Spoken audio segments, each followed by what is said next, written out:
This is Attach Your Resume, proving that the best credentials for deciding the future of media is actually making stuff. I'm Eric Silver, and man, this particular interview says that more than I could ever describe, and I'm so glad that I could bring you this interview with Ed Zitron. You might know Ed as the head of his PR company, EZPR. You might know him from the Better Offline podcast. You might know him from the Where's Your Ed at newsletter. And you might know him as the loudest voice taking down the charlatanry that is AI. If you let me pivot for just a second, I think it's really difficult to be happy for people who are successful because this conversation about Nepo babies and privilege, I think, points out the fact that so many people get born on third base and then get to keep going. I'm pointing that out not to, say things about Ben Platt, but to point out that Ed Zitron is so good at what he does, and it's so easy to be happy for his success, especially because of all the things that he does and all the things he cares about and the level of quality in the work that he does that I think we talk about in the interview. The beginning of the interview centers around something absolutely incredible that he did, which is where he set up his podcast Better Offline at the Consumer Electronics Show, which is this massive like the future of tech and computers and electronics show in Las Vegas. And he set it up in a hotel room. I'll just read this from the episode description. A stand-up radio station in the Venetian with an attached open bar where reporters, experts, and various other characters bring you the stories from the floor. Geez, what a good idea to set this up. And we start to get into this more in depth. But Ed puts his money where his mouth is. And in independent media right now, you need this more than ever. Not only to cultivate an audience, but just to be a good person working in content right now. And I'm so happy that I get to talk to Ed about it. So I'm going to stop talking. There's so many hot clips from this particular episode. Watch the video version, get the clips, share it with your friends, especially one. Thank you, Brandon, so much for finding this one clip that we're going to talk about later on the interview. It really takes a village. Okay, I'm going to be quiet. Listen to my interview with Ed Zitron. We are rolling. Okay, we're incredible. It's podcast time, baby. It's podcast time. Let's do it. Ed Zitron, please introduce yourself and tell me how you describe your job to other people. Very carefully. So I run a PR firm, a tech PR firm. Yeah. I have a podcast with iHeartRadio called Better Offline. Mm-hmm. I run a newsletter called Where's Your Ed At? And I'm meant to write a book for Penguin Random House called Why Everything Stopped Working, out sometime next year. Do you say every single one of those things, no matter who you're meeting? It's so annoying. I don't know which one to start with. Depending on who you talk to, as you will know, podcasting is either something really impressive or genuinely a bad sign. Or both at the same time, honestly. I've not had both. I've had a lot of the other. Going on dates and you mentioned like, yeah, I'm a podcaster. And it's like, yeah, how'd you pay your rent though?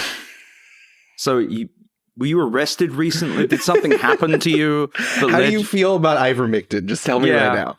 Yummy.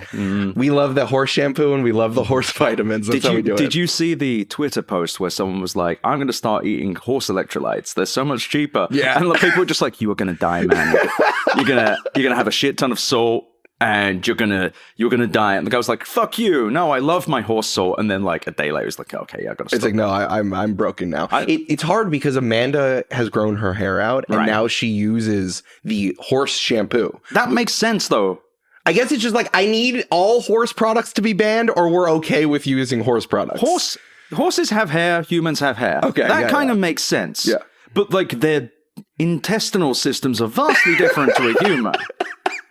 You're right. That's a fair point. Like, I feel like hair, sure, there might be different oil. I don't know much about horse hair personally. Right. But nevertheless, I could see the comparison there. But the whole thing around like the foods and the pastes for them, not so much. Don't eat it, but whatever they got going on in the hair is fine. They look gorgeous. They are running around on little fingernails, and we should love that. Yes. That's great. Something that unifies, I think, everything that you do, and something that makes it so happy for me to be happy for your success, it makes it so easy for me to be happy for you, is that you really care about doing a good job. Mm-hmm. And I think it's very much in opposition to the rot economy. Yeah. And another term, enshittification, as coined by someone popularized by Cory Doctorow, of like how tech is increasingly making the things that were good even worse. Maybe that was baked into the business plan, but everything you do revolves around doing a good job and putting money behind it. Yeah. Why is that so important to you? So I think that we in society have kind of tried to kill sincerity. Yeah. And killed like really caring about stuff. There's a big thing recently about the whole idea of things being cringe. Yeah. And it's like cringe is really just caring in a way that makes people uncomfortable. Sure, people could be corny, whatever.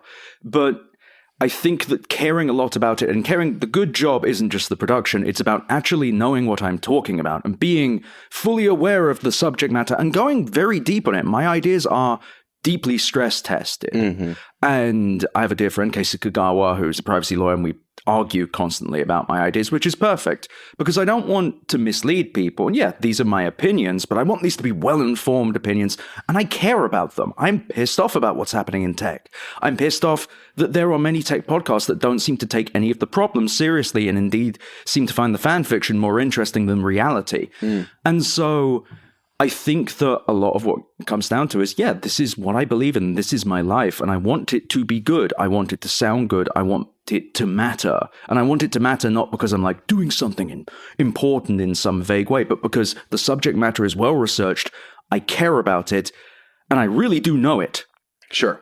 I guess I want to use a specific example because everything you're saying is totally true. I think of everyone who's been on this show, they care about doing a good job, creatively putting the time in. You literally are putting your money where your mouth is. Can you talk about the things that you did at CES to really make all of this happen, which I think is going above and beyond of just doing research and trying to do a good job? So CES was an idea that I came up with alarmingly close to the wire. So I had got my suite for CES, and with my PR firm in the past, we would stand up a suite in the Venetian, and I'd have my best mate Phil. He'd come in 10 bar, and he'd 10 bar, and journalists would come in. It would be a good networking space, and a lot of journalists from across the country would come in, so it was economical as well. This year, I booked it, and I was like, I'm going to stand up a little radio station in there, and yes, I paid for all of this out of pocket.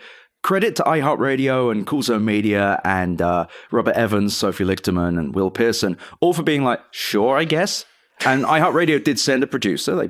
They handled that. Yeah.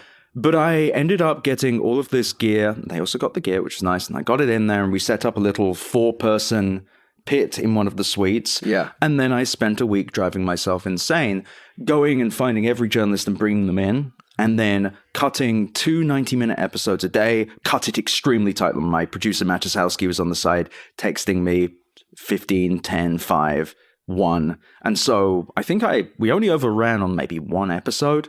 And that was deliberate. It was the last one. I didn't give a shit at this point. But who does this? Me. Who flies in 8 people, brings in tech guys? I didn't fly in 8 people. I flew in 2. I flew in David Roth of Defector, who's amazing. You obviously know well. Edward Ongweso Jr. of This Machine Kills and the Tech Bubble newsletter. He's fantastic. And then next year, I'm bringing in someone else that I can't really say yet, but it's New York stand-up, and she's going to be amazing. Yeah, I mean, I did stand it up. I did pay for the booze. That's why I did it, because I wanted to see if it was possible. If you could just stand up like a radio station in the middle of CES, or like to the side of CES, I guess.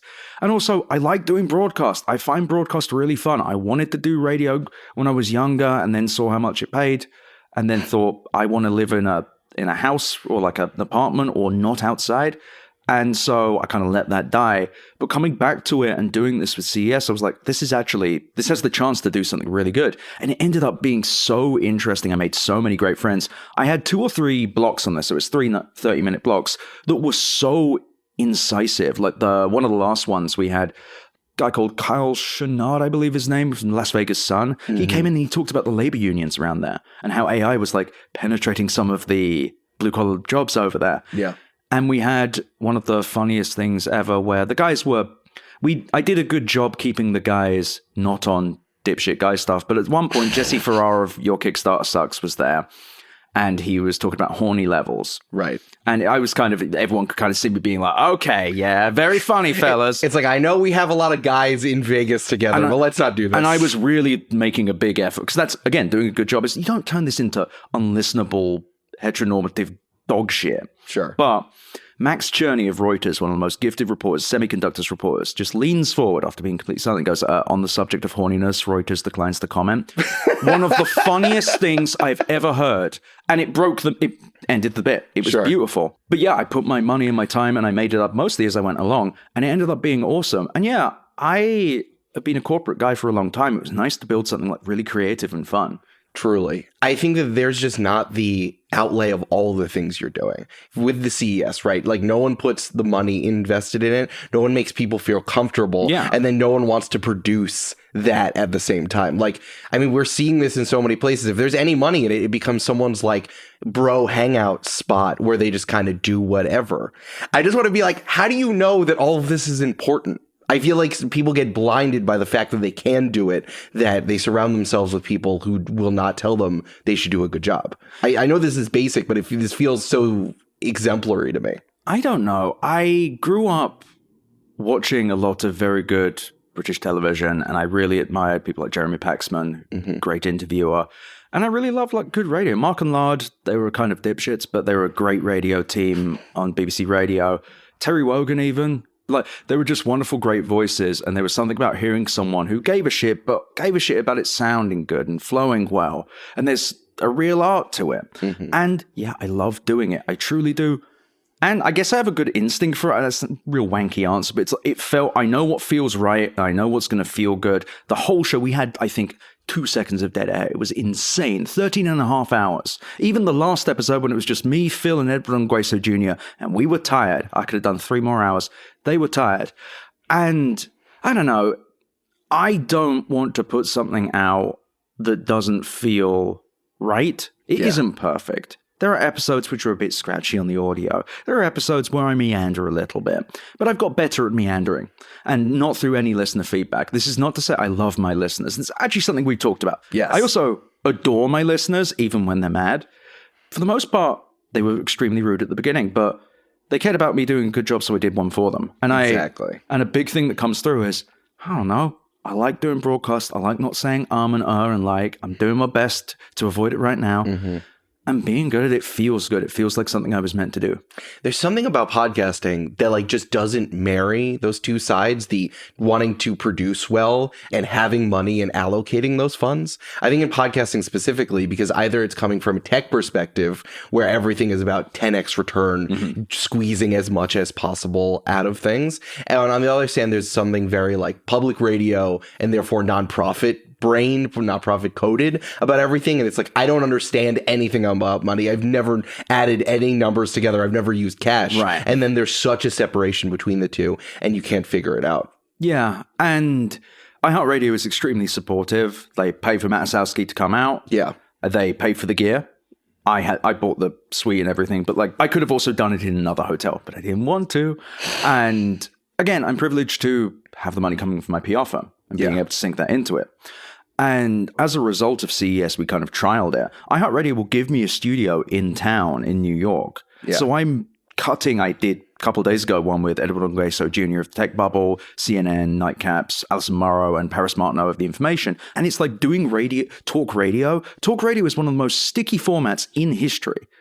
People listen to it and it matters. And I'm a big pro-remote person, but I just don't know if I agree. I can't do remote interviews anymore. I mean, I do them for other people, but like I try and avoid them at all costs because the in-person chemistry is so powerful. And I think that a lot of podcasting kind of doesn't get that, partly because studios are expensive. But iHeartRadio has been very supportive. And I didn't know what I was getting into when I signed with them. I trust Robert and Sophie, but they've been really good. Like Daniel Goodman over there, the producer in studio, he's one of the loveliest fellas. He helped me build the mobile setup for CES. Like there is something here. And I think that there is something in podcasting that's missing and it is more of this talk radio format. And some of the most successful podcasts like Chapo Trap House, even Cumtown even, came from this guy shooting the shit, but it was the in-person thing. And when it's good, it's because it's good in the way that talk radio is. Yeah. There's a bit of fire to it. Or even just one of the reasons it works as well is, and this is moving away from the others I might have mentioned, but actually the early days of Chapo as well, is I feel like a lot of podcasts are actively hostile to the listener and each other. 100%. It gets back to the sincerity thing. It's, you can't be friends with people. You can't be nice. You got to razz each other. I was actually with CES. I didn't have to use the rule, but I was going to rip anyone out who started fucking with people. I wasn't going to accept anyone making anyone feel bad, but it didn't happen. It was amazing. I feel like, okay, let's use a sports metaphor for a second. Let's imagine we're on the ringer and we can do that, right? But it's like you're welcoming people onto the team. Mm-hmm. Like you're literally building the sports team, and we hear all the time, because athletes are workers, whenever those reports come out of like, do you like playing for this team? Do they have good facilities? Do they have good food? Do they have good childcare? The good teams are the one that wins championships, and the bad teams are the ones that suck and have terrible billionaire owners. Exactly. Like, that just makes so much sense to me. And in a similar way, in podcasts, you can either hate the fans or understand that these people love you and spend so much money on your product. Or you can, if you're co-host, you're just putting up shots and not playing on a team. That happens all of the time in podcasting. And radio chemistry is rare. Yeah. And sometimes you have to accept that you don't have it with people. I've been on podcasts where no one appeared to have any chemistry.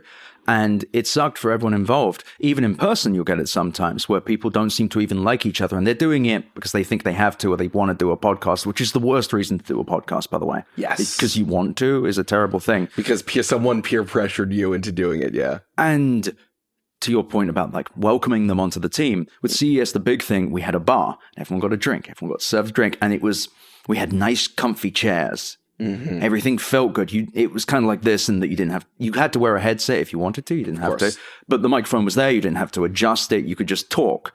Someone's there doing the job of tech, so you all only have to concentrate on being funny. And my job, as well as the host, was to ask good questions and help bridge between things and pull great stuff out of people. There was one episode with a guy called Jared Newman. He's a freelancer, writes a newsletter called Advisorator. Mm-hmm. Jared's a dear friend. I've known him for a decade at this point. I'd never really heard him on podcasts. I didn't know what we'd expect, but you have 3 people and me.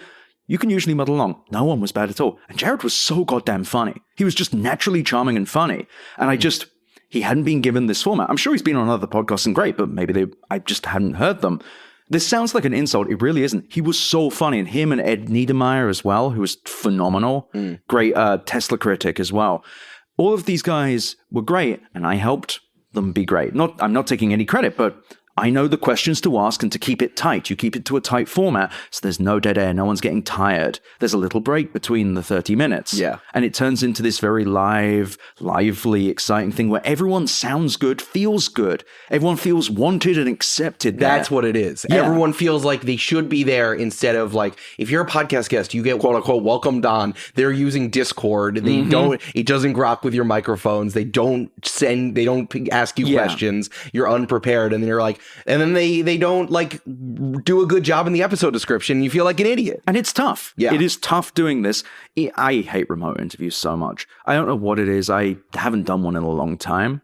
They've never felt right.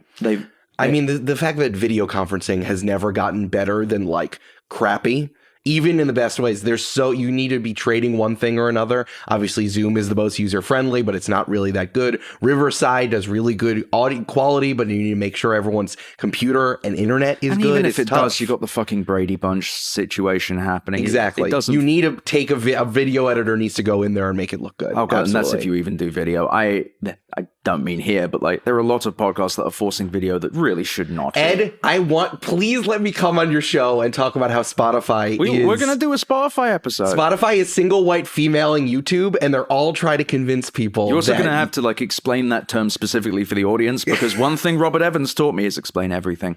Like Robert and Sophie have been so good. Sorry, I'm just rambling. No, it's fine. Spotify is like literally aping and trying to murder Google and YouTube to try to... Not with a better product, though. No, but I've been doing the absolute same thing. It's crazy. Okay, cool, sick. I want to take a pull over because you've been talking about how wonderful iHeart is. You're like the only one I know who talks about how good iHeart is. Yeah. Ordinarily, they screw people over. They lie about their download numbers. I contractually cannot talk about that part. I'm just saying, they're like, you can't talk about it, but I just think it's interesting that I can speak to what I have in front of me, which is, so Cool Zone Media is owned by iHeartRadio. Mm-hmm. So there's the head of podcasts, Will Pearson, who I think is former How Stuff Works. You've got Sophie Lichterman, who's the CEO of Cool Zone Media, and Robert Evans, who is like the Sasquatch podcast Sasquatch. Who comes out and is incredible and does Behind the Bastards and it could happen here and all sorts of stuff. He talks about a Nazi you didn't know for 10 hours and then goes back into the forest. How did you know this? And he's like, you post the thing about like, I was skinning a goat the other day. And it's like, I need to go an octave darker there. But nevertheless, my experience with iHeart has been Will Pearson, extremely supportive, very encouraging. When I didn't win the award, he came over and put a hand on my back and commiserated with me. It was the iHeart Awards, which I got no nepotism for, annoyingly. Well, listen, the iHeart Awards that are for iHeart shows, Well, I mean, Hard Fork won, they're not an iHeart show. That's surprising, honestly. Disgusting. We'll come back to that. But Will Pearson turned up at CES, said it was cool. We had a great, he is very supportive. Sophie Lichterman is one of the best humans I've ever met, the best bosses I've had. So I can't speak to the wider iHeartRadio for many things, but I can tell you the way Cool Zone Media does things is absolutely incredible. I've had complete creative freedom, which was scary at first, but it's allowed me to do basically anything. Yeah. And as a result, I've been able to grow as a creative. I've been able to make probably, I would say, the best tech show out there in podcasts without, I can't think of another one. Maybe Darknet. Darknet Diaries, very different show, but really good. But there really are pushing the format has only been possible because Sophie, Robert, and Will have worked so hard to get me what I need, or even just give me basic advice, because it's broadcast advice, it isn't just podcasting advice. It's been wonderful. I didn't know what to expect when I went into it. I have had no creative oversight. Sorry, I have had complete creative oversight. Right. No one has told you what to do. No one has told me anything other than good job. And when I've asked for feedback, the first few episodes Robert and Sophie were on, to kind of encourage me and help me redo the final bit of the first episode that I kept fucking up, getting more frustrated each time, and then calm me down a bit. Sure. Now I'm just a monster of podcasting. Now I just fly. I'm glad you're having a good experience. Your individual experience is wonderful. It just surprises me. And I guess the fact that Cool Zone already has a track record means it's like you're off in your little kingdom over there doing your shit. Can only speak to what I know. Absolutely. Okay, let's talk about other tech podcasts. Okay. What I think is really interesting over the last few years, I see the rise and fall of different genres that are happening. I've watched Dungeons and Dragons actual play rise. I've watched the daily podcast rise and fall. True crime, of course. There's been a big push into anti-tech podcasts. Yes. And yes, obviously with what we know now over the last 18 months, I think, but I think that there's been a real rise for over the last 2-3 years. How do you stand out amongst a rising tide? Every single newspaper, every single media outlet seems to have an anti-tech podcast, and there's also a lot of people who brand themselves do as they? such. Or at least a tech podcast where they are talking about it. So I don't know if I agree there are many of them. Please. I really like this. So I said the best. Of course, I'm going to say the best. It's mine. I'm a bitch. That's fine. I really like This Machine Kills. I think This Machine Kills gets in the guts of this stuff in a way that no one else does. The Vergecast, when they allow the good people on, not Nilay Patel. Victoria Song at The Verge is one of the most talented broadcasters ever. She's phenomenal. But I think the thing that stands out for Better Offline is we were first. It was very much when I started this show. You say, there are all these anti-tech podcasts. There was This Machine. Trash Future, I guess, is tech. They're phenomenal, but I don't know if I'd call them tech, but I love that entire Trash Future is one of the podcasts I look forward to going on every single time. I guess that's my fault for saying that. I assumed that the tech podcasts being put out by media outlets were in any sort of way tech critical. No. But I guess you're absolutely right. They're just talking about it, saying PR stuff. But they're still scared. That really, the tech media has been in access mode for a long time. Mm-hmm. So you've had people like This Machine Kills, and of course, Tech Won't Save Us. Paris Marks, phenomenal podcast, great interview podcast. I've been on that show. It's a lot great. of fun. Outside of that, though, no. They're still in this 2 or 3 people talking, going, wow, you see the app that happened? Fucking hell, wow, that's crazy. Yeah, you see, Trump did something. Damn, that's crazy. Whoa, that's crazy. Or Nilay Patel softballing someone repeatedly, of course, for an hour. Until I just start hearing Elliott Smith in my head. Anyway, what stood out with Better Offline was the fact that everyone fucking hated it at first. People were so mad at me. I got so many emails being like, "You're just a fucking complainer? You're just complaining? You just hate these people for no reason?" So what year was that? This was last year. Last February. I thought you were going to be 2022. I forgot when it started. February 2024. The first Rot Economy episode gets out. The Reddit opens, and it's just 3 or 4 people being, the show sucks. This guy just complains. I absolutely responded to those motherfuckers. I went back, they were all over the Behind the Bastards Reddit. They did not expect me. And I name search. I don't give a shit. Doesn't hurt my feelings. I just must correct them. But when I started, people were just saying, you're a hater. You're just complaining. You're just complaining. There's nothing wrong. I can't imagine that last year we knew something was wrong. Even just like on a consumer level for like basic normies, right? Uber prices were getting expensive. Instacart was getting even worse. It was very obvious that Elon Musk was incredibly fucked up in the head. Teslas were exploding. The Cybertruck was garbage. AI was everywhere. Mark Zuckerberg did his full transition to being having a Gen Z outfit. That was much later in the year. Oh, okay. So I guess that's why I'm surprised. So what stood out was that I stood by my gun. I stood by my guns, is that the term? And Robert and Sophie were extremely supportive. There was no point at which they were like, Ed, you're kind of pushing against the grain. If anything, both of them were like, keep going, go harder, go harder. And it took a few months. It took it was like a month before I got any real positive feedback, because the first few ones, people were just like, oh my God, this guy's complaining again. This guy's just complaining. He's complaining about AI. Oh my God. And people got so pissy with me. I got so many emails. So it stood out because I kept doing it and I was right. Right. And then there was a two-part episode I did in The Most Insane Story. I'd put together what I thought was a good script, and then I contracted strep throat. And I went to open the script after taking my steroids and went, this is shit. And so I ended up writing 4,000 words on top of it in the space of 2 hours, and then read the whole thing. At one point during it, I think I was like, if there's any way to give strep throat to the computer, I'll do it. And then I told Robert and Sophie, and they were horrified. Yeah, no one does this. Do you know how many times people put out reruns of podcasts because they don't feel like it, or there's rain in Los Angeles? Skill issue. I agree with you, but I need to explicate the fact that people don't do this because people don't take podcasting seriously. It's broadcast for me. It's my job. Yeah. And I'm lucky enough to be paid for this job, so I will fucking do it. But the thing is, at first, I stood out because I would not stop doing this format. I believed that there was something in this kind of monologue 2-part format, explaining this stuff carefully and being angry about it. I was fucking furious. Every time you hear me be pissed off, nothing is manufactured. And I think that people thought that at first. They thought, this guy couldn't be this angry. This guy couldn't be this frustrated. He's just putting it on. There was oh my God, so many fucking people being like, he's just pretending to be angry. Absolutely not. I don't have the benefit of being able to pretend anything. I'm just sitting here pissed off at this stuff. And as I read the script, I get angry because it annoyed me. Right, because you remember it again. I'm remembering how annoying it was. Eventually, I think it was a combination of history proving me right and me becoming comfortable with the format and being more confident with it. And there was definitely one reader, listener even, who said, hey, don't tell me how to feel, because I said, you should be angry on an episode. I love that person. I wish I could find them again because it was the best advice I ever got. I shouldn't. And I actually said on a following episode, I heard that and I agree. I want to tell you why I am. And over time, it went from this thing where people went, well, AI is probably good, right? AI is going to do something too. Right. Maybe this stuff's shit. And then I started really finding my feet in the material, and I did not stop doing what I was doing at the beginning. I never changed for anyone. I refused completely to do anything differently. And I'm proud because the format is better now. Now we do, if we don't do a 2-parter episode, we'll do a 1 episode in the monologue.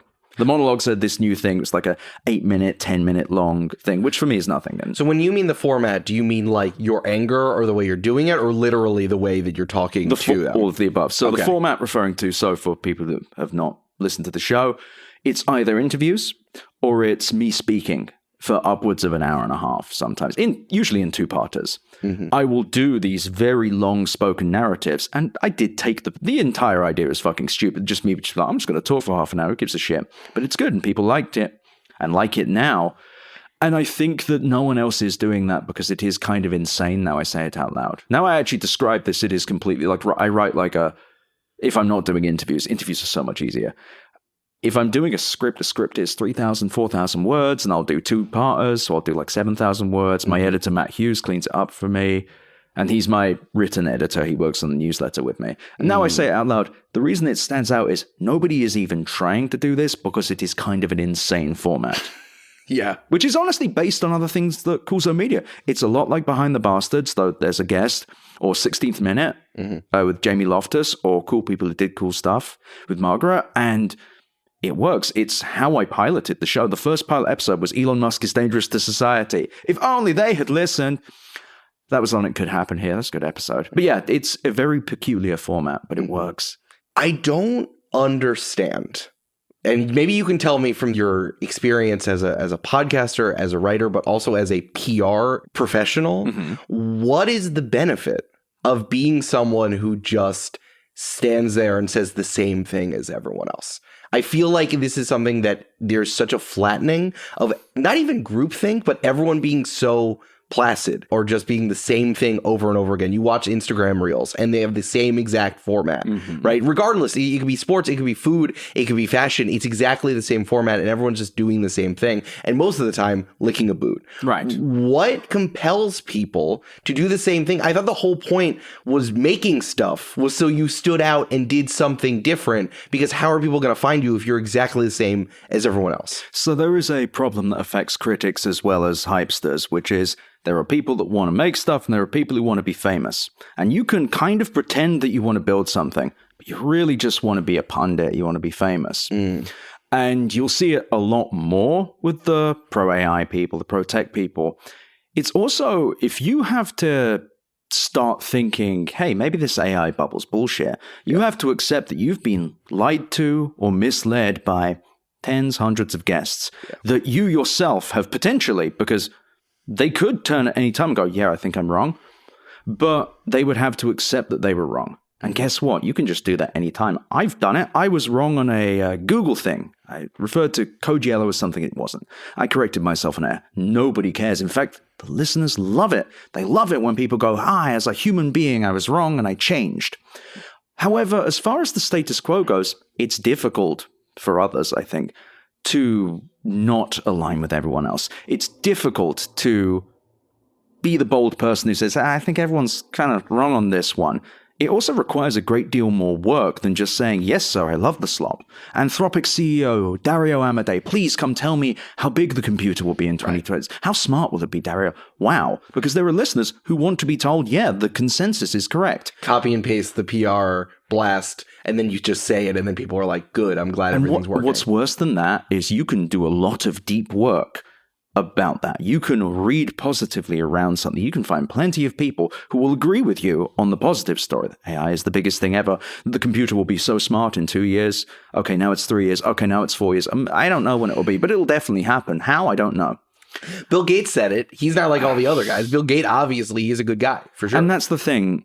A lot of it is just following. I will say this as a person who's said it. Yeah. I am rare in that I'm willing to go into the guts of the financials or the companies, and it's much easier to dismiss my work by saying that I don't know what I'm talking about or that I'm somehow corrupt somehow or something like that, because if you actually have to face my work, you have to start talking about real hard numbers, and a lot of this is pure cognitive dissonance. If you have to accept that OpenAI burns billions of dollars a year, you have to accept that this company will die. Yeah. And you have to be willing to say that at a time when everyone says that OpenAI will be the biggest, most hugest computer company ever, and Sam Altman is so important. I also think that this comes with the critics, though. I think that you're seeing a small growth of some critics who have become just the inverse, where they're like, all I do is post the negative AI story a day and go, ooh, this is bad. And they're right, but they never quite reach second gear. They never really go into the caring part. It's they enjoy being upset, and who doesn't? It's fun. It's fun being a hater. But a true hater hates with specificity. A true hater is someone that knows why they hate and can argue until their last breath about it. Yeah. I was on the Times radio this morning, and they had 2 listeners give me questions. One of them was like, how old is this guy? How old is this guy? I'm 38 years old. How old is this guy? Oh, I remember in the .com boom. And he proceeded to say a bunch of just incorrect shit. I demolished him live on the radio. And then they brought up another one and I murdered that person live on air. Pathetic. Yeah. That's hating. If you can't do that, you don't really hate. But I think on both sides, though, and really it is the positive ones more than anything, is they don't care about technology. They don't give a shit about the material. They care about being part of a moment. They care about having access to people, sure, but they care about being the people that people look to understand something. They care about being a walking fucking encyclopedia. It's pathetic. They don't care about tech. They don't find any of this exciting. If they did, they'd be angrier because the computer has never been less fun. that totally makes sense for like fans, people who want to be close to power, and then the people who are doing the power. That's most people. But the thing that doesn't make sense to me is the amount of negativity you get from other journalists. That's what I don't understand. And they don't like to name me generally, which is really fun. It made it hard to research you sometimes. That's because I also don't resent someone who doesn't want to go at me directly. My following is huge now, and it's also multifaceted, made up of like people from Western Kabuki, one of the best podcasts out there, sports fans, and the general people that follow me from like living beneath bridges with clubs and such. And I have a varied fan base that isn't classical tech people. Yeah. So yeah, engaging with me is hell. I don't quote post people anymore because I know that 11 pigs will be in their mentions being like, I know where your house is. I will marry your dad. Listen, the Western Kabuki audience has done that to us. Tell you that much. No, WK, you can't do that. We'll talk about it. But so can I just read you some headlines to you? So this one's from Slate from this year. Kirshner's a legend, though. I liked it. He just like, they need to describe you as angry. That's what I noticed. Yes, the headline, one of Big Tech's angriest critics explained the problem. And I was very interested in the lead that they had. As an Englishman who lives in Las Vegas and runs his own PR firm, he's an unusual candidate for becoming the internet's most popular AI skeptics. Nice. Like, sure, but like it's almost like they need to be like, hold on to your hats, folks. It's gonna get crazy. This ain't your grandma's critic. Exactly. And like that was the most positive one that I saw. Yes. Here's another one that I got from Newsweek all the way back in 2014. Fuck yeah. Classic. The headline is A Conversation with the World's Most Self-Loathing PR Person. So that one was fair because he found me after it was CES and PR people have the brains of dogs. So I started responding to the spam that they sent me with, hey, can you send me this an up dog? And I thought, these people are sentient. I got like 27 of them to be like, what's up dog? Every time. And I started posting it online and people were like, no way. And what was great was the people, sometimes I got like a rebound one where they'd be like, well, I'm not familiar. I'm like, no, just ask me. And they're like, oh yeah, what's up dog? I'm like, nice, every time. And it's so good because some of them got really pissed off. There was a major PR agency. I never got much more than this, where there was a subject headline that went out to the entire agency that said, warning Ed Zitron. Like, that's so much more fun. Why would you just be another guy? Because PR people are taught to be automatons. They are taught to not have domain expertise. And in fact, I'd actually argue that this is a media-wide problem where we don't encourage people to have domain expertise and celebrate it. We celebrate people knowing a little bit about a lot. And so we're surprised and sometimes disgusted by someone who is very well informed. Right. Like very deeply well informed. You're most insulted that someone knows more than you. Exactly. Right. And also it's very difficult arguing with someone like me when I have learned a lot of stuff, because the whole year of the show started with me saying there must be something I don't know about big tech. They must be smarter than, like, they wouldn't just do all this for no reason, right? Right. Yeah, they would. And that's the craziest thing. The more I read about these companies, I have journalists who have reached out to help fill in the gaps. Right.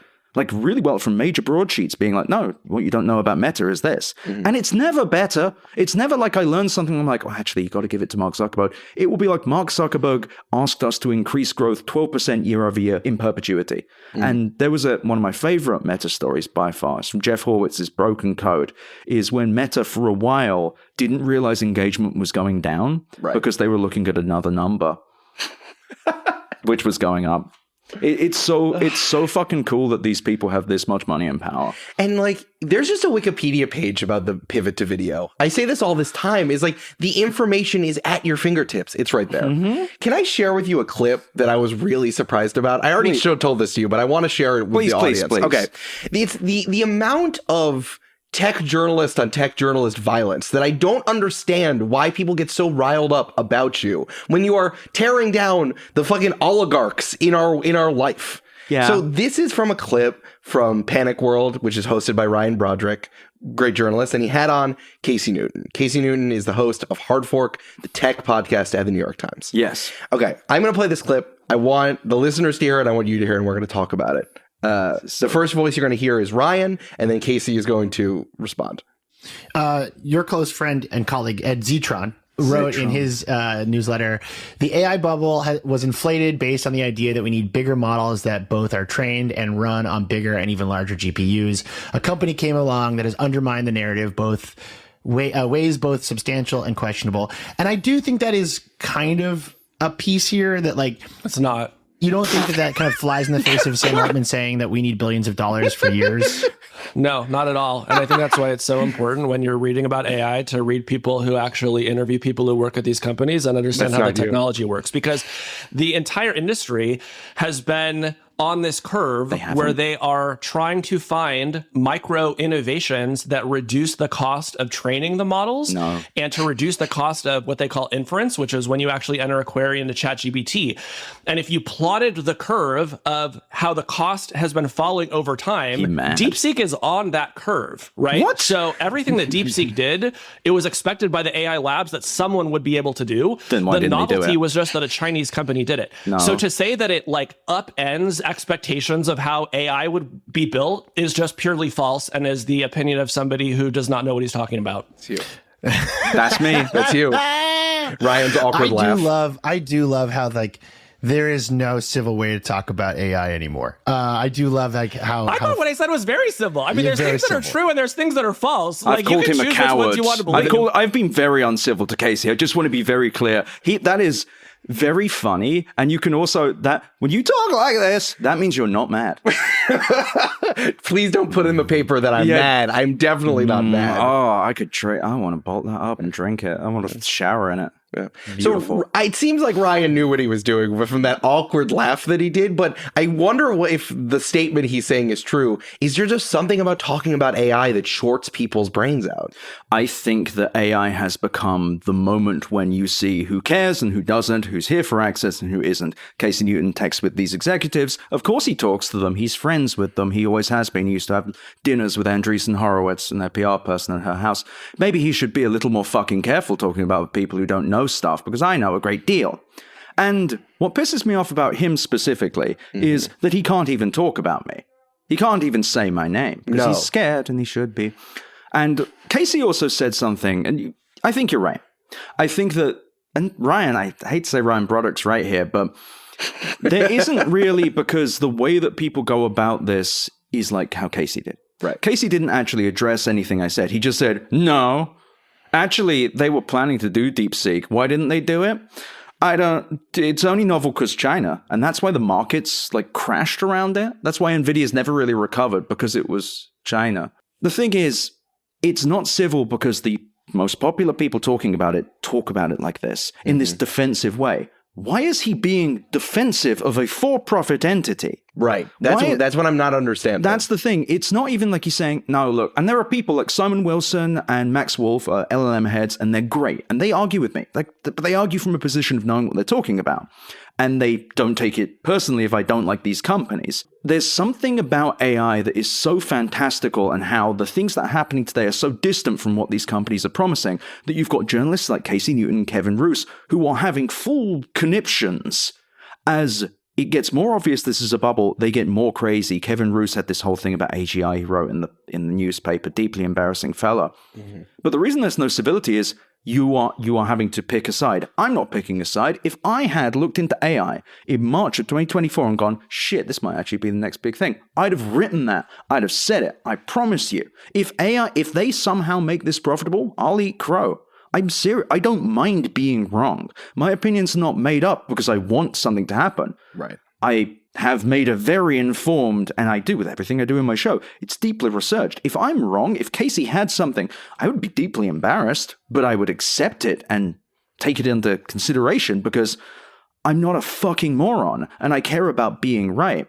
But to Ryan's point, yeah, it is hard to be civil because so many of the people advocating for it are acting like you're attacking their sports team. Yeah. The only other time I've ever seen someone or heard someone speak at that pitch when referring to something is sports. It's like, how dare you say that about the Chicago Cubs? How dare you say that about the 76ers? Joel Embiid is exactly. fine. And it will be like Joel Embiid. I don't even watch that much basketball, but he doesn't appear to play it much. No, he does not. I like Doc Rivers. I think he's my... I like a guy who like gets to the playoffs and looks scared at all time. He looks permanently like he's seen a ghost. I made the joke once that it sounded like he went down to the crossroads and gave his voice to the devil. And that's why he sounds like that now. And the devil's coach. like, you can go to the playoffs every time. He's like, great. And he's already walking off. There's like, yeah, but you won't win. Come back. Fuck it. It's like, I already took your voice and the monkey paw curls. Like, I would have shown you, but you already walked out Thanks of for here. the cat bones. Yeah. But I'm also not a particularly civil. No, I take that back. I can be civil if I'm treated civilly. If I feel like I'm given respect. Casey wrote something that really personally bothered me. Like, that is whatever. Ooh, wow, I'm attacking your sports team. He said something that really bothered me, and it was a few months ago. It was last year in a paid article, and I'm a hater, so I paid for it. And it was in a piece referring to him attacking other critics. He attacked Gary Marcus, Edward Ngueso Jr., talking about AI skeptics, the phony comforts of being an AI skeptic. Right at the bottom, he said, and I've been taking detailed notes on the people suggesting that OpenAI would go bankrupt. Detailed notes. That is a fucking threat. Like he's the Gestapo? And also, when you are wrong, I'm going to get your worm ass. I'm not going to name you, though. Not to worry, I've referred to that thing 7 or 8 times in my newsletter and on my podcast, and when this is done, I will publish my own thing called Detailed Notes about the last 3 years of Casey championing everything from the metaverse. Or how about the time when you were familiar with Francis Horgan, who was the whistleblower for Facebook? Oh, yeah. Yeah, he had a thing with an anonymous integrity person from Facebook discrediting her. To discredit a whistleblower is disgusting, in my view. It suggests a sports team-like attraction to these. And I think that that's actually a lot of the problems with tech journalism. Not as egregious as this, but you want these companies to win. You want to see what they're playing this week. You want to enjoy it, and you can critique it, but you're still on the same team. These are fucking products. We pay for them. Even if they're free, we're paying in some way. These are multi-billion-dollar companies. I actually would love it if there was more true, love of tech. If people, one of the great things from CES was hearing from people like Sherlyn Lowe from Engadget, who I love the doodads and the gizmos. Devendra Hardawar from Engadget, the same thing. He was talking about some Asus laptop. He was fucking loving it. I loved it. I love hearing that stuff. I love gadgets. Casey doesn't love the computer. Casey loves the people that text him from it. He loves the fact that he's able to talk to these fucking losers. Oh my God. Wario Amadei from Anthropic comes on, gobbles out some half-baked Star Codex adjacent nonsense, and Casey sits there going, more. It's pathetic. It's like the worst kind of Yankees fan. True. Yeah, the torpedo bat, it's good, but only for us. I love the torpedo bat. More dingers. But that's the thing. Dingers are fun. This isn't. Generative AI isn't even fun. No. It's not enjoyable. There's nothing cool about this. Exactly. I like how you said more dingers, because it's like, at least the products are dingers. Yeah. Like, I am a long life Mets fan. Yeah. I grew up in New York, in the New York area. I think the Yankees are for like the rich kids in 80s movies. But it's like, it's cool that Aaron Judge hits dingers. Yeah, I was there at the game where they hit the first 3 pitches. Oh, you were? I was Sick. there. And it was, I'm not even a Yankees fan. I was having it. They were chanting MVP, like the 3rd homer. I was chanting too. Fuck yeah. I don't even support the Yankees. Aaron Judge, big guy hit ball far. That's fun. And I love my tech shit. Like I was talking about my Anker battery packs. It's cool that we have laptops that you can get for like $1,000, which is not a small amount of money, that will last you years and years because the M chips are really good. Audio gear has never been easier to work with. I use shout out to USB microphones. Absolutely. I think it's the MV7, M7V, the USB-C version of this microphone. You just plug it in and it works. You don't have to worry about any hissing or anything. It just works. It isn't as good, but goddamn it works. I have my mobile setup, which is just the E835s, I think they are. I just have 4 of them and they sound great, and I'll hit a button and it just works. It plugs into GarageBand. That's cool. That excites me. I can record an episode in my apartment with some friends and it sounds good. It sounds like professional. And this was $1,000 worth of gear, which is, again, not a small amount of money, but a damn sight cheaper than the studio. There are so many things in tech that are so genuinely exciting. There are so many things to fall in love with, rabbit holes to go down in music tech, in audio tech, even in battery tech, in green tech. There are so many things that you can look at in sports tech. One of the only cool things I saw at CES was like a batting tee thing for baseball. And it was run by a Korean company, and they had deals with the KBO. And they were like, no, you need to try and hit it. I was like, I'm really bad. And they were like, please. And I could not hit it. And they were like, oh, okay. But nevertheless, that was something to get excited about. That's something cool. Yeah. And instead we're sitting here beating off about fucking generative AI so we can generate the thing that's burning down our world while creating nothing in return. And that's the thing. I'm bagging on Casey because I think I genuinely dislike what he's doing. Also, the idea of attacking Gary Marcus, who I'm not a big fan of myself, but if you're attacking independent critics because they're not aligning with the company line, that's fucking dark shit. I came at him for it. I'll keep coming at him because someone needs to. Someone's got to do it. And it's also not derivative of any excitement. It's not derivative of anything like, I'm so pumped up about this stuff. It's changing my life. He tries to. He went on a search engine. Real mediocre podcast, that one. And PJ, fucking hell. And he went on that and he was talking about, I use it as a journal. I use it for this. It's like, who gives a fucking shit, man? How boring. Go and do anything else. Why would you use generative AI as a journal? Why? Because it's effectively a word calculator and it can read the things you've written and evaluate it. I see the value. I'm just saying it's nothing I would be like, I will burn my career for this. I will die fighting for Anthropic. Like, yeah, his boyfriend works at Anthropic as well. He puts this above post now, but it's insane that that's happening too. That is completely bonkers. He interviewed the CEO of his boyfriend's company on the New York Times podcast. It is bonkers. That's bad. That's I know that we're like living in a world where it just doesn't matter if there's corruption and everything, but that's bad. And what's great as well is his criticism was like, yeah, you should talk to people who know what they're talking about. Yeah, well, like you do, mate. I wonder if there's something there, because you said something which is I have to do like work for hire, and that also includes like consulting and teaching. And the thing I've recognized is that it's so much harder to teach someone who has absolutely no imagination how to be creative than it is to give a creative person the tools to like run a business, get their stuff together. And it reminds me of the fact that you've been running a PR company since 2013, or I guess that's when your first book came out. Yeah, okay.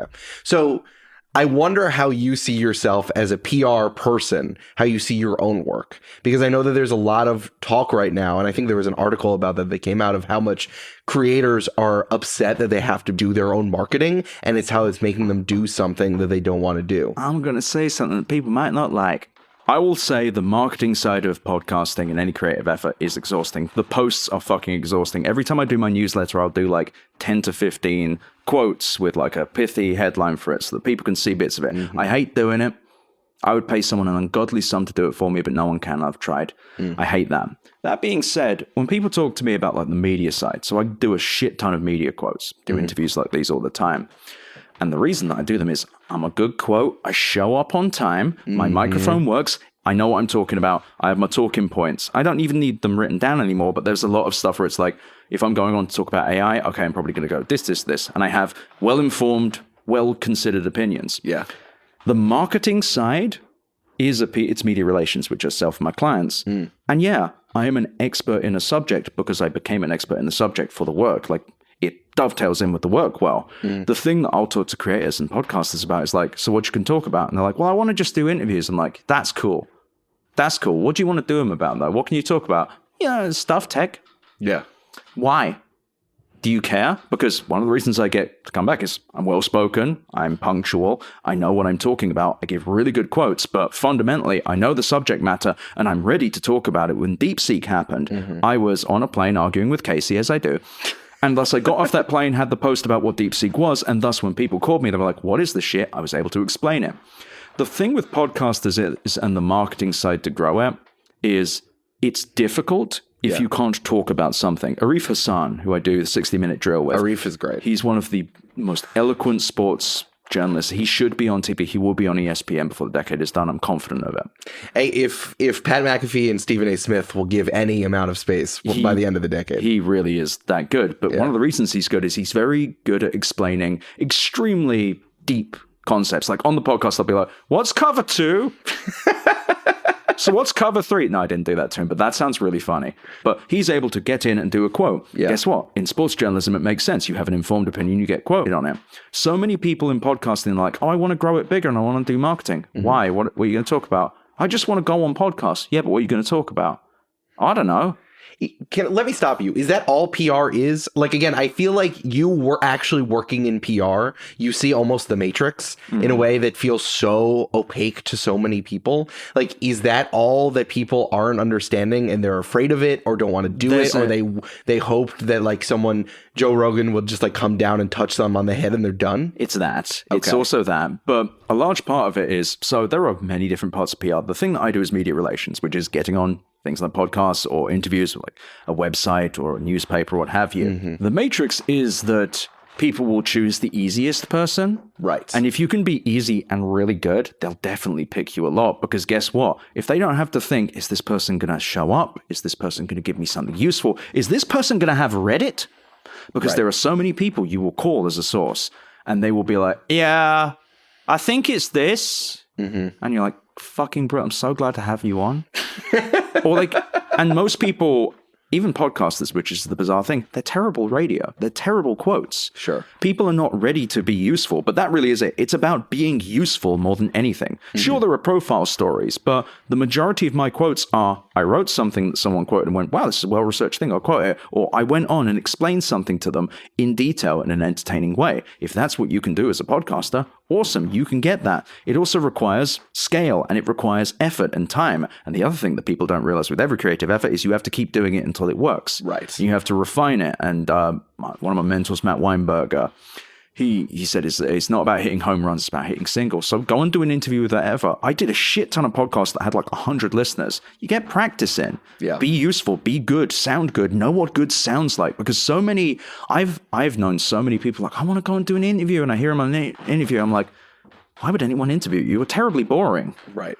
And that's the other thing as well. There are plenty of podcasters who are just not that interesting to talk to, which sucks. And you can't teach someone to be interesting. Exactly. Because I'd much rather have a bunch of people talking about whatever in a room than like informed things about all of this stuff. Honestly, it's hard for me to listen to like anti-tech podcasts because so many of them are just like, it's bad. Did you know that? And I'm like, I know that. I don't need to listen to this anymore because I got it. And what's interesting now is you're kind of seeing this with a lot of the anti-tech stuff. You're not getting any easy shots anymore. It was for a while you could be like, there was like 11 stories a week that you could staple together and be like, AI sucks and look how bad it is. Now we're getting into the end game where the hysteria is its highest, and it's not so obvious why everything is still going. Right. To understand why these companies have not just hit the off switch, you actually have to read the deep financials. I drove myself insane several weeks ago about a company called CoreWeave. I'm not going to talk about it because I'll just get angry, but nevertheless, I went deep on that. And I think it fundamentally comes back to that. I know it's lame, but I care. But I really do. Like, this stuff deeply matters to me. And right now, those in these beats, anti or pro AI, you're really beginning to see who actually gives a shit. Who actually truly, like Edward Ngueso from This Machine Kills, that man deeply fucking hates these companies, and it shows. Jathan as well. Like they both care, and they're both well informed in why they hate them. It's not a situation, and the concept of hating is so funny as well, because people are like, you're just a hater. I'm like, yeah, I am. You're not. You don't hate anything, because that means you don't care. If you're a hater, you truly understand why you hate them. You don't hate them because you don't like them. You don't know what they're doing. You understand the depths of why. You go into it deep. So, because otherwise, you're doing them a disservice, and yourself a disservice as well. Right. Ordinarily, at the end of these interviews, we give people an opportunity to just like look in the camera and say things. But like you say stuff all the time. Yeah. And like you're ready to tear people down at all times. I love listening to you because I learn things while I'm getting in between all of the things that you're saying. That's my heart rate spikes. Yeah, I grab all this stuff. So I would really love if you could give some people some advice of something that I don't think they can get from a lot of other people. You are now going on your third book. Yes. This book that's coming out is going to be your third. You have two PR books. One that you wrote when you were 28. This is how you pitch how to kick ass in your first years of PR. Those books as well. Like they've aged fine, but like I wasn't confident in who I was back then, and it kind of showed. I think in the writing, people like them. I mean, these titles feel like books from a PR agent. So that was the first one. Yeah. The second one, Fire Your Publicist, the PR and publicity secrets that will make you and your business famous. Yes. Those did feel like your publicist picked out that title, or No, I wrote them because I wasn't cool back then. Just psychologically, I hadn't reached who I was. I was not confident in what I believed. Not to say I wasn't like a good person, but just I was still self-conscious about who I was. I didn't talk this smoothly. I wasn't as passionate about things. I was still just kind of rolling through life. So yeah, the titles kind of stank and the book was fine. I get PR people who still email me about them saying they like them, even though the advice is quite old. I mean, you're still like saying things that no one else will say, which I guess you need from these books. You have another book coming out that's going to be about how AI sucks. It's not AI. It's not. It's why everything stopped working. It's everything. It's how the rot economy and just growth at all costs thinking, going from Ronald Reagan and Milton Friedman to now, led to the destruction of everything we love in tech, and also who's responsible and their names and their addresses and the names of their family, their phone number, their social security. No, that's not That's true. why it's going to be published. Yeah, it's going to be sent. Okay, so well, I guess that preemptively answers my question, but how do you pitch a book based on something just in your knowledge base, like a nonfiction book? So I'm going to tell you the first 2 were self-published. But I guess that doesn't matter. It doesn't really. I literally did not know that in my research. You can pay, but again, you can put a sheen on a personal project that will make it sound or look professional. And I think that people forget that. People, especially with podcasting, I find, this is just a personal thing, the way that people speak on podcasts, they don't put any effort into trying to sound clear. And I think that there's definitely a level of media training that I've gone into where I put on a show. I know how to talk in a straightforward way. And also talking for hours on a podcast, you get better on it because you have to hear your fucking voice. At the same time, there's a really simple thing to this. And Drew Fairweather of The Share Zone and Married to the Sea, dear friend of mine for a long time, he gave me the most annoying advice, which is the most true, which is keep creating shit. I have written, including my journal, over 1 million words in the last 4 years. About 850,000 words in the newsletter, maybe another 20,000 on top of that of scripts because I adapt the newsletter. Right. When you spend a lot of time grinding through words, finding what feels good, you eventually get to a point when you are able to do the words better. You know what sounds good. You have to be honest with yourself about what sounds good. You can't just say, what would be popular? That's actually the best advice. Don't do a single fucking thing, even once, because you're like, what would sell? What do people want right now? Because that comes off as obviously inauthentic. Right. If you're like, I don't know, a few months ago, you're like, I'm going to make an anti-tech podcast. Right. It's the time. You're already late. You are probably not in it for the right reasons. And I'm not saying anyone would be bad or anything, but you can tell the people who actually give a shit. You can tell the people who have put the time in. And it's not just about how many people read it. It's how much grinding through these ideas have you done? How much does this plague you? You and I, last time we hung out, the way you talk about broadcast comes through. Like, you fucking love making this sound good. I love making podcasts. And that's the thing. You can love doing it, or you can do it because you think you have to. If you do it because you think you have to, it will never be that exceptional. It's never going to be that. I'm just going to be honest. You can, unless you already have a huge platform and you cheat your way there, which is fine. People do that all the time. You can't really make something remarkable. And I'm not saying that people don't show up to work for something like this and do a good job despite not really caring, but you want to know what the next gear shit is? You want to know the reason that people listen to me and read me? It's because I deeply care. And I've put the effort in to make sure I care in a way that's logical or rational, fine, but actually means something. And it means something to me. I'm not doing this just because of the money. I'm doing this because I fucking hate these people. I hate what they've done to the computer. I deeply, at my soul. And this has been like a personal journey. At CES, I was tearing up at the last episode, telling everyone I loved them. I was sober as well. I think that a lot of the media that people connect with, and a lot of the things that I make, at least, that bring people to me, is done because I really, really, really care about this stuff, and it matters to me, and it plagues me, and I have to intentionally not think about it sometimes, because otherwise I will sit there turning on the screw. Like, I burned myself out quite bad 2 weeks ago because I've just been in this, and you can be really in something and really in the subject matter, and it can carry you because your work's fucking killing. Like, everything you're doing, everything's going well. Everyone's saying, wow, this guy's really right. And then you write a few things that matter to you and they don't matter to other people, and that's fine. You can carry through by caring. Right. But if you hit another one and another one, and it just doesn't feel right, and you're not seeing it yet, it can burn you out. But you'll go a lot farther than the people who are just doing it because they think they have to. And then bail and say it's because of burnout, but it's not. Exactly. Or it was too difficult to do this It's tough. And I think that I wish people would put more effort into podcasts. I wish people would treat them like radio. I wish people would think about how they were speaking. Not a performance. Be yourself. But if yourself is, I think that, and you tell some meandering anecdote about buying microphones, no one cares, mate. Be the heightened version of yourself, because that's what you're doing. There is a level of performance, even if you're saying the thing that you care about. Except now I think I've reached the point where I think my work's not so hard because this is me and it always has been. And I think that was the problem I had originally, in that this has never been anything else. I've never been able to be anyone else, and which has made my life extremely annoying at times and quite difficult. But now I found money from it. So really, who could say? I mean, being this kind of person who wants to say that shit sucks and should be better, I think when we're talking about so many jobs, whether on this podcast or in general, whatever job people have, it's they get pushed down because no one fucking wants to hear it. But ultimately, they're doing it because they have power and they want you to shut up. Right. And like, I think that that's always ultimately, and the thing that keeps me up at night and torments me and wishes I knew that 5-10 years ago, like ultimately that's going to be the thing that gets you out of there. Mm-hmm. Ed, I appreciate talking to you at all times. Thank you for having me. This is great. Thank you, man.